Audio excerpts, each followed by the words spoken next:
Kumusta po? Narito po ulit ang update natin para sa lagay ng ating panahon ngayong umaga po ng June 3, 2024 na kung saan sa ngayon ay wala tayong binabantayan anumang sama ng panahon sa loob at labas ng ating area of responsibility. Mayroon pong habagat po sa kanlurang baybayin ng ating bansa at may salubungan ng mga hangin na nandyan po sa northern part ng ating bansa. At sa ating long range forecast ay wala pa naman pong bagyo na nakikita na tatawid dito po sa ating bansa hanggang po sa susunod na 2 linggo. At sa lagay ng ating panahon, ngayong madaling araw ay maayos ang panahon sa malaking bahagi ng ating bansa pero may chance pa rin ng mga isolated rains sa ilang bahagi po ng Occidental Mindoro, Palawan, Marinduque, Romblon, Masbate, Catarman, Panay Island, southern part ng Negros, Zamboanga Peninsula at ilang bahagi po ng Sorsogon. At mamaya po ay sisikat ang araw sa malaking bahagi ng ating bansa pero may chance pa rin ang maulap na kalangitan with isolated rain sa may northern Palawan,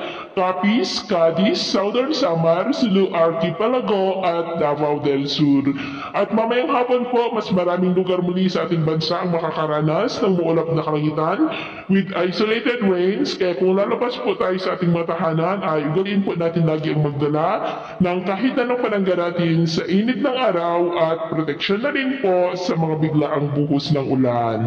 Sa atin naman pong mga baybayin, wala naman po tayong nakataas na namang gale warning signals pero iba yung pag-iingat lamang po kung papalaot tayo para po mas makaiwas sa mga sakunang karagatan. So, ito